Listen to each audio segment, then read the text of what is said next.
Hello. Hello. That Peter was very Michaels. Mrs. Doubtfire. Oh, of you. yes, That's yes. very nice. I need to rewatch that movie. Hi, It's Patrick been a long Bateman. time. Yeah, you know what? We tried to watch it with the kids, and they just didn't. Meh. That was my favorite movie growing up. They were just kind of meh. Kids these days. What's going on? You're living rent free in my mind. Oh, Yeah. why is this? Well, because I was thinking of what cup I was going to bring Oh, in yeah, to you drink got a out of nice today, little, and I had to coffee go mug. through. It is nice. Yeah, no, it's good. Okay, good. I mean, it's a very respectable size. Okay.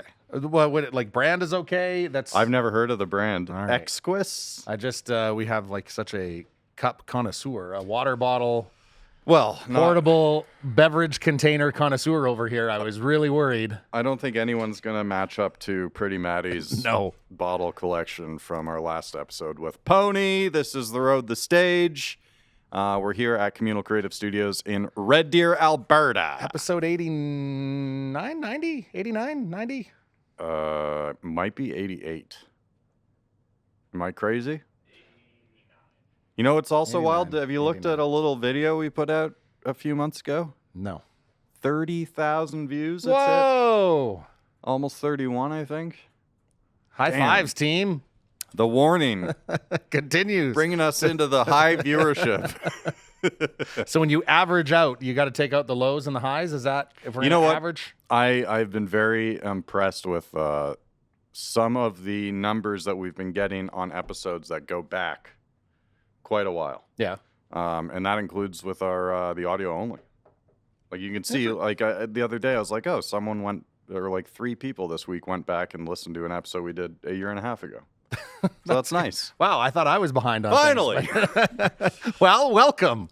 Welcome to The Road, the Stage. Thanks for hanging out. Have you've caught a few shows over the last little bit? Yes, not as many as I'd like to. It's been busy, and Yeah. there's been some conflicting shows. Like Friday night was Friday, a that's huge right. Sloan show at Bose, which I did not attend because I've been dying to see this hardcore band that was playing at the Vat the same night, opening for the Cancer Bats. Trench. You were cross town. I've heard many, not just from you, but from a lot of people. Oh, really? Some very good About things. Trench? Yep. Yeah, it was pretty cool. That I haven't told Ryan and Ryley yet, but their album is really sweet in that there's one song that goes hard as fuck for like a minute and a half, 2 minutes, and then it just like totally transitions into the super dark hip hop beat with this rapper from I think Philly named Guilty Simpson, and it's a pretty sick verse. But they actually ended their show. They played their final note, and then it kicked off into that rap verse, which was really cool. Like piped in. Yep. Yeah. Yeah. Very As they cool. walked off the stage. Very cool. Yeah, it was sweet. It was really cool. Sloan was Sloan. People were stoked for Sloan.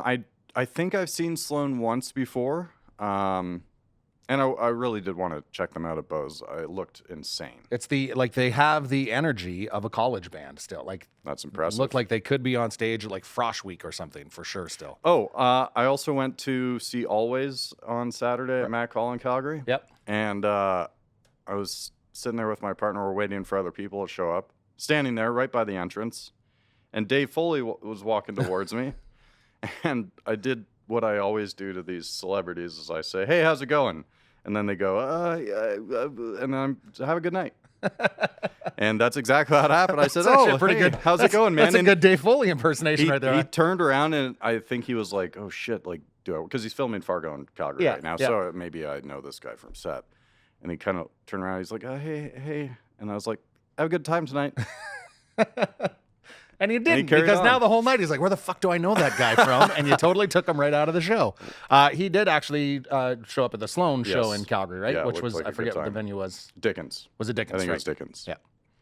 I finally got to check Coulter Wall off of my concert bucket list. Yeah. Where was that? Midway in Edmonton. 3 nights sold out at Midway. So it was Del Barber, Coulter, And that's, yeah. and that's it? Yeah. It was incredible. Coulter's full band. Dell was up there by himself. And again, hopefully we'll get a chance to talk to him at some point. But as we kind of a few episodes ago alluded to the shut the fuck up while you're watching a show, Ooh, was it bad? just Dell on stage by himself Yeah. with a guitar. And I mean, it's just all you could hear was a dull roar pretty much the whole time. I mean, everybody, obviously they were listening. They clapped in the right times they were supposed to clap and ends of songs and everything.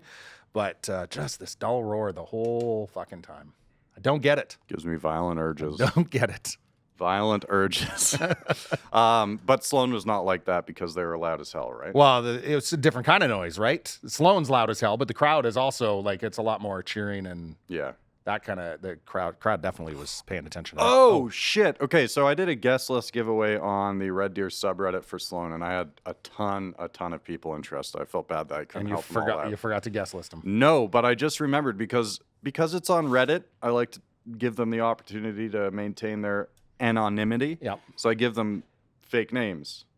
One guy this week who was going to the Sloan show asked me to give him the craziest name to use at the door. So I think I gave him like Boo Boo McGee the Third or something. He didn't end up fucking showing up, which pissed me off. But another guy, I just realized I got a message back on Sunday or Saturday morning after the show, and someone had replied to me saying Sloan truly is a flat circle.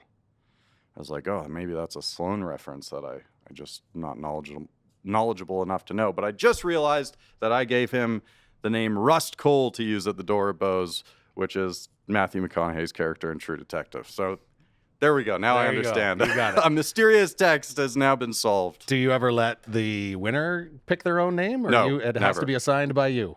Always me. Okay. No, no negotiating that. Okay. It makes sense, though. It makes sense. Yep. So today on the show, I think we have Graham Walsh. So you saw Always last Saturday night. and there's a connection There is a connection, actually. between our guest today and Always and about 18 billion other. Yeah. Like, honestly, as I'm doing the little bit of homework for that, I gave up. It's not very often I give up, but I'm like, there's no fucking way in hell I'm going to remember half of the shit this guy's done. Guy's got his prints on a whole hell of Everything. a lot of like super quality music. Everything. So yeah, no, it's very cool. Now the question is he going to get to have a connection to us? That's true. We'll find out momentarily. I don't know. It's a busy week. I think he's got to fly to South by like tomorrow. Oh, or shit. maybe tonight. I have no idea. That's right. There's a bunch of people heading down. Yeah, tons of people. We had the Junos this past weekend, which I mean seemed like 80% of our interview roster was there. Is there any other award show that takes a whole weekend to do? And I don't understand I was scrolling through social media on Saturday night and I start seeing all these winners being announced. Either the award was announced minutes before they were on stage at 9 o'clock, or they won a Juno while they were on stage playing for us in Calgary. And those I understand the whole the award shows are too long the night of, so we have to do some awards the day or 2 days before. Yeah, but like Single of the Year was given out on Saturday. Like, that's kind of a big thing. Alternative Album of the Year, Adult Alternative Album of the Year, Rock Album of the Year. Those seem like pretty big categories. But again, the Oscars, when do they hand out their pre? They actually did them all during the broadcast for the most part. Okay. I'm sure they did a ton of like technical. So it's not stretched out over a whole weekend worth of events. No, I don't think so. Okay. I mean, they do like a gala and stuff, but I don't know. Did you watch the Oscars? Oh, the Oscars? Yeah. Honestly, the only part I wanted to watch was to see if Brendan Fraser got his Right. just due. Even though I haven't seen, you did watch The Whale? Yes, Okay. yeah. I still just have not been able to emotionally prepare myself for it yet. I'm Yeah, waiting to get into the right headspace. I was in the same space, and maybe it's different for you because you have kids, because it is definitely a parenting kind of movie. Yeah. I was super hesitant to watch it because everything I've read and heard is that it's going to make you cry for an hour, and I didn't cry, but it's very heavy, hits but you, it's really, really good. And the whole premise is based around the daughter? Because is that an Aronofsky thing? Because like with The Wrestler, there was a big part of that. Still haven't seen The Oh, Wrestler. you still haven't seen The Wrestler. Okay, there's a big part of that plot Right, line he does that is have a about his reconnecting with his reconnection child with his, or something. Yeah. Yeah, no, I don't know. I don't think it's an Aronofsky. Well, no, this is a stage play, right? Right. Yeah, right. so it would have been originated Anyways, there. I saw Brendan get his award, and then it was Best Female Actress, Best Picture, which we stuck around for those. Have you seen Everything Everywhere All at Once? No, yet? but I will now. Yeah. I'm shocked that it swept so hard. Actually, Yeah? Well, I just didn't think that the geriatrics and the voting academy would tolerate a goofy movie like that. But I mean, it's amazing that they did. Ryley, have you seen Everything Everywhere yet? EEAAO. Yeah. One of the directors, Daniel Scheinert, I believe, used to be an intern on Tim and Eric. And they got their fame by doing the Turn Down for What music video. Really? Yeah. Oh, Yeah. okay. Yeah. Pretty cool stuff. Any other surprises? I mean, the fact that, like, all of the actor winners were first timers. Brendan Fraser, Jamie Lee Curtis, which I don't think she Jamie should Lee have Curtis won. has never won? No. Parents have been nominated. Ki Hoi Kwan. Yeah. I mean, holy fuck. Yeah. That guy didn't have health insurance a year and a half ago. Like, shit, that's crazy. And then, yeah, I don't know. It was pretty standard. We did a little ballot. Went to some friends' houses, and I lost by, I think, a point and a half. Have you ever participated in the big, the radio one? Yes. Yeah. Did you? No. I don't never do? I Or? never do. I don't do fantasy sports. I don't do playoff pools. I don't. You've never done fantasy, eh? No. Are you a gambler? No. Not really. Little sports select from time to time here and there back in the day. Sports Select? Yeah. What was that? The OG. Oh. The OG's gambling. Now it's all bet 3 this and bet 99 and bet there and bet here. I can't believe the fucking gambling commercials on television. It's absolutely insane. It's insane. And I know you don't follow baseball all that closely, but there is a relatively famous scandal in baseball about a player in gambling. Which and one? this What's player has that? been ostracized, will not make the Hall of Fame because of his connection to gambling. Pete Rose. Oh, right, because he was now it's just betting on his own games. And now it's just the norm, gambling in the sport. Yeah. I don't get it. It's a great great story yesterday. Vince McMahon wants to get in on for wrestling. For wrestling. I mean, I know you can do like those parlay bets or whatever for pay-per-views. So their kind of example that they're using is the Oscars. Mm-hmm. They can write the script for these matches, Right. have them hermetically sealed. They'll have like the same type of agency that looks after the Oscars sealing up and hiding the results. Okay. So that the results will be completely hidden, and you can bet on wrestling matches. But it's still fixed. Predetermined wrestling matches. But the only people that will know are the writers, who I'm sure will have some sort of, And the 2 or 3 or 8 wrestlers. and the wrestlers and the agency that seals it up. Huh. I don't know about that. I don't know about that either. I don't know about that. That's a bit of a stretch. It's gone. It's crazy how far this gambling thing has gone. I'm going to check my phone. You got to go gamble. All right. An email has been sent. It is amazing Was to it a me. strongly worded email? No, How it does was a very much, hey, let me know if you're still planning on hopping on the call. No pressure. Maybe I shouldn't have said no pressure, Shouldn't but have said that's no how pressure. we want it on the road, the stage. No pressure. Should be implied. Doesn't need to be said. So you saw your boy Coulter Wall for the first time? First time. Finally, And I you've been dying to see that show for like years. I think it was now. about 7 years ago. It was actually his entertainment lawyer that tipped me off and said, hey, you should check out. One Kurt Dahl. When Kurt Dahl said you should check this out. And yeah, like that. It struck right away. Mm-hmm. That's cool. And yeah, obviously grown in popularity. I think that stuff's doing better in the States even than it is in Canada. I mean, wouldn't surprise me. It doesn't like Little more- how would you define his music? Well, Is I it mean, outlaw? no, it's more like it's a traditional country and western, like Okay. a 40s, 50s, Okay. more style country western, the old Hank Snow kind of stuff. Right. But yeah, full band. The band was awesome. I don't know if his drummer if it was gum, but it was almost like I thought he was eating. I'm like, is the drummer really? eating? Like he was just chewing the whole time. Maybe he's chewing on some straw. Maybe chewing some straw. That would have been very authentic. Did they put like hay bales and stuff around Midway? I've never been there before. No, you have to picture that. Although, yeah, actually, it's funny. The guy I went with, we were kind of talking about how you could really put the decor up, Country and glam it up. have it all done up. How long was the set? About an hour and a half Okay. ish. It's not short. Not short. No, he's got 5 albums worth of material. to Right, go right, on right. now. I do wonder because his voice is so unique. I wonder how much he has to work with it. Like, is it just totally natural? I think it's pretty natural because listen to him speak. Son of a gun. I know it's not it's not fair. A couple of nice tributes to Ian Tyson Yeah, that's throughout the sweet. course of that show. That's cool. I'm trying to think if him and Ian. I'm sure they would have worked together at some point. Well, he grew up in Saskatchewan, right? Yeah. So I'm sure. They would have crossed paths for they- sure. And I'm just trying to think if I know there's a tune that a whole bunch of them did together with Corb and Ian. I can't remember if Coulter was part of that project or not. But the one really interesting thing is that music is really hitting with a very young demographic. It's a very old school, traditional style country, which is typically, I will say, your grandparents' country. Right. But it was an incredibly young crowd. Like Wonder why. Like late teens, early 20s. Got a TikTok song? Not that I'm aware of. That would be. Is his music in like? Well, is he in a lot of TV shows? Well, again, I don't. Like the one song was used in the trailer for 3 Billboards, Right, I do remember that. Yeah. which is yeah. great, excellently used in that. But Yeah. I don't know if it's had some good placement somewhere or if it's just they're Damn. tired of the bubblegummy shit that most people their age probably go Well, after. I've recently become aware of. So I do have a good friend that still kind of keeps his fingers on the pulse of country music, but very like, he's a Crockett guy.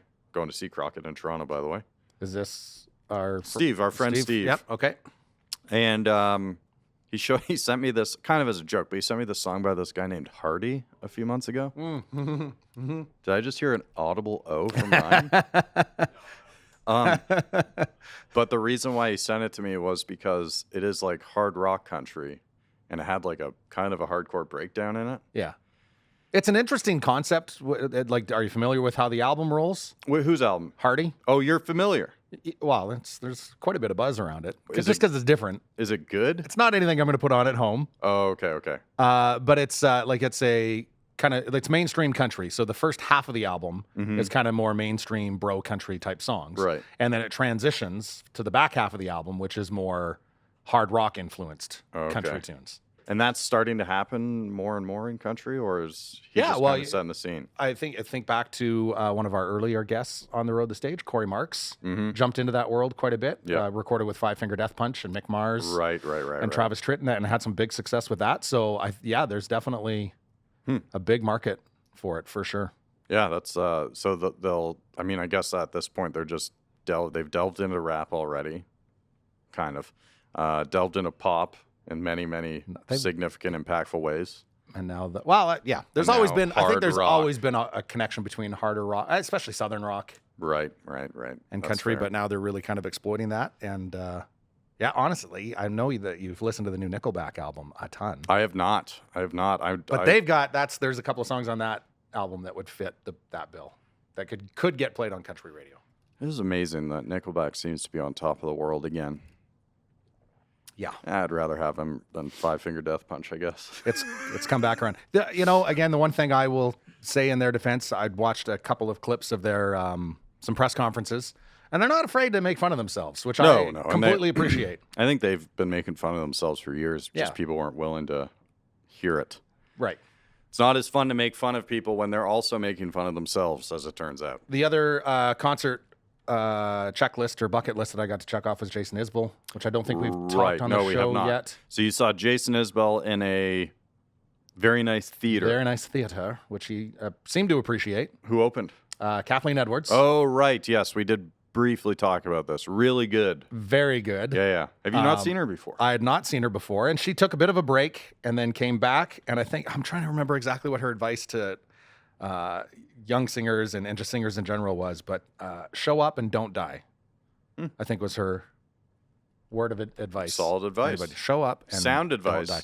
So, and yeah, her band was super tight, and the sound in there was so good that you could, you just kind of close your eyes and just try to focus on one instrument, and you could get it. That's like sick. if you wanted to just hear the bass guitar, you could hear, you could kind of, it was just perfect. See, The sound was just perfect. theater shows are good because everyone is in the same position.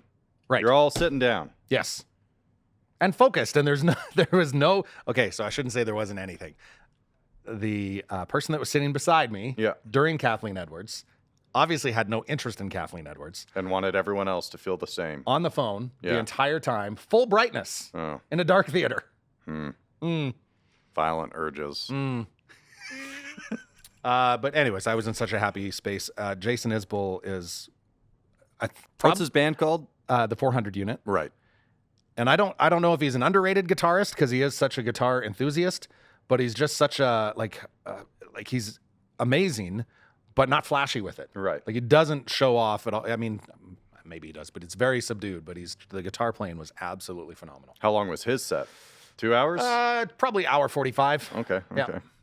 I went to that Always show on Saturday and had this weird moment where I haven't seen Always since it was either late 2014 or early 2015, I think. So long time. And I saw them at the Gateway at SAIT, which was very different from seeing them in Mac Hall. It was pretty wild. But I remember for years after seeing them after the release of their first album, telling people like, "Oh, Molly Rankin has the greatest voice I've ever heard, greatest voice in this country." Now, Molly Rankin is, of course, of the Rankin family. Yeah. So there's definitely some inherited help there. But hadn't seen them in almost 8 years, saw them on Saturday night, and had that reminder. Kind of forget about it after you haven't seen it for a long time. And then you listen to their albums on wherever you listen to music, and you're like, oh, yeah, this is amazing. But I hadn't fully recaptured the reason why it was so amazing. And then we saw them, and I was like, all over again. Second song, I'm like getting teary and shit. Honestly, that is amazing. The thing with again, going back and seeing the Eagles in the fall. Again, I'm not going to put the Eagles on at home anytime. And to be honest, I'm sick to death of the majority of those songs. Yeah. But then you get in that live experience and you see it live and you have it and you just forget how great those songs truly are. Yeah. And I forget about, the 18 billion times you've heard them. Yeah. Too many times. And so that's what live music does. Yeah. I had a similar moment yesterday. Maybe you'll disagree in its similarity. I already do. At my work, they use like Stingray, like the TV cable satellite radio stations or whatever. Yep. And for some reason, it's never happened in a year and a half of working at this place. It was like on just like a strictly classic rock station. So I'm sitting in my office, and I don't normally hear the music. I tune it out, but I'm sitting in my office like, is this fucking Aqualung? I'm like, okay, so Jethro Tull is playing that. So I haven't heard that song in a long, long time. And then April Wine kicks off. I haven't heard that in not as much time as Aqualung. And then Mike Oldfield.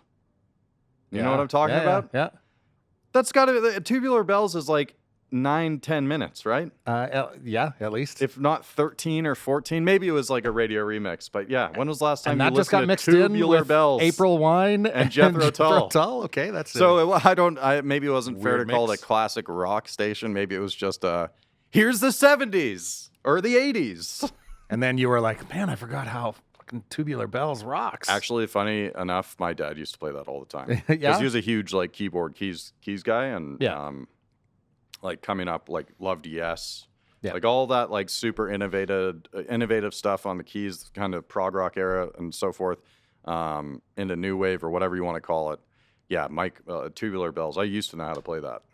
It's such an appealing riff. It's so cool. Crazy. But I'd like to know what the name of that channel was. I'd like to. What else did they mix go back in? to work and find out for you today. Yeah, it is funny that you mentioned like even with some of that stuff is like we both worked in rock radio for a long time, and now that I've been out of it for almost 3 years, 2.5 years, there are songs where I just again would have been sick to death of 2 or 3 years ago that I now haven't had a daily dose of.